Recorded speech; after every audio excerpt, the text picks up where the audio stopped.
Welcome back to Carolina This Week. Joining me now is Chad Vail. He's with a group called Junior Achievement. I think it's kind of appropriate with school getting back into session this month that we're talking about Junior Achievement. Chad, for people who aren't familiar with what your organization does, it's pretty interesting. You get professionals from all around the community to come in and basically be a mentor to kids, but it's actually a course that the people will teach. Correct. We use the volunteers from our area to go into the classrooms and provide relevancy in the classrooms. I tell you, Tim, the disconnect sometimes between their chair, where they sit in their classroom, and the world of work that awaits them when they exit the K-12 system, I tell you, that is what we need to have that relevancy for, so they can see what they want to be when they grow up and how to get there. And really, professionals going in the classrooms is what does it, and junior achievement programs are really what makes it possible.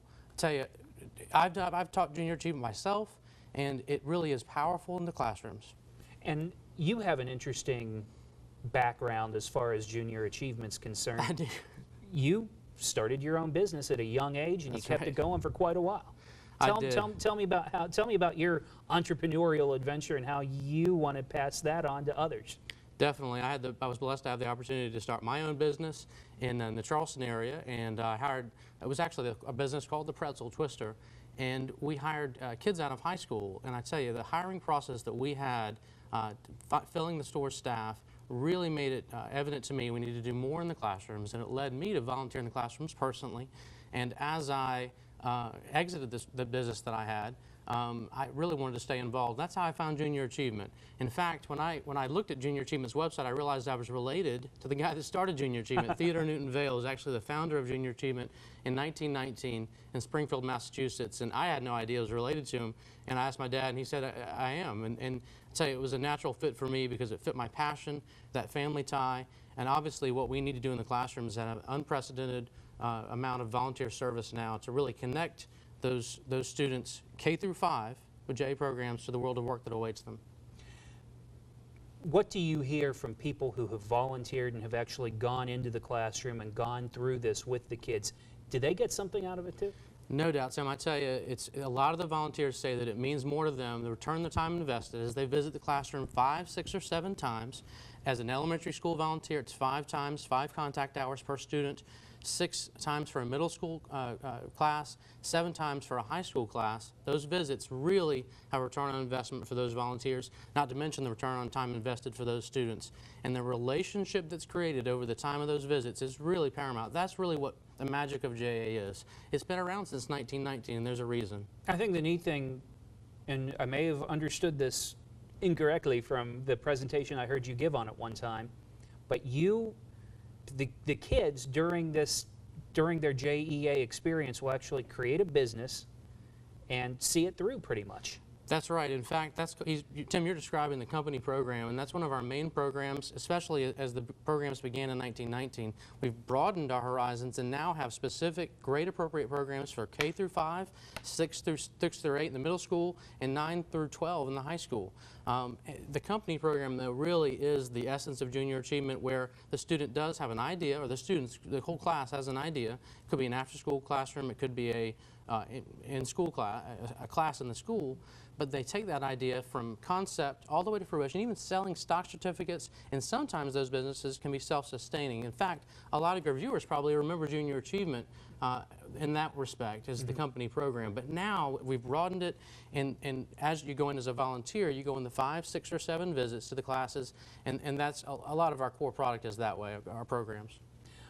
And you work specifically with this region. You're right here along the coast. There's another one that works probably for our counties out in the PD around Correct. Florence. But tell me about your involvement here in Horry County schools. Sure. And how that's been going so far. Well, specifically in Horry County, we had the pleasure of working with the early college high school. We had 6 programs called Success Skills, which uses Sean Covey's highly effective habits, 7 highly effective habits for teenagers as the teaching as the basis. We also did a program that was in the fall. In the spring, we taught over 125 students, I believe, a program called Careers with a Purpose. Both of those really prepare them with the soft skills they need to enter the world of work. And those are high school age students at the Early College High School housed at the Horry Georgetown Technical College campus. It's an unbelievable program, and I encourage your viewers to learn more about that program. It is a very unique program. We've had them on this show before, and I'm sure we will again. Principal Joan, she's amazing. Joan Grimmett's the principal, and I tell you what she's doing at that high school, I understand they're going to have their own building soon. They're fundraising for that as well. So I'm a huge fan of the Early College High School and all the schools in Horry County, Georgetown County we serve. My counterpart in the Midlands region, Stephanie Stuckey, who is probably going to serve the Florence folks. The counties that Coastal Junior Achievement serves are Horry, Georgetown, that's the Waccamaw region, the Trident region around Charleston, and the Beaufort region, the Low Country region, are 9 counties along the coast that we're responsible for. If you get involved in junior achievement, is it going to take up so much of your time that you're going to wish that you didn't get involved with junior achievement? Well, you know the answer to that. The answer to that is no, of course not. We really try to put you in a classroom that fits well with your lifestyle, close to either your work or your house, that fits. Maybe you have children that are in the elementary school ages. You can go in their classrooms and maybe the classrooms in that school. We really try to make it as conducive as we can for your volunteer experience.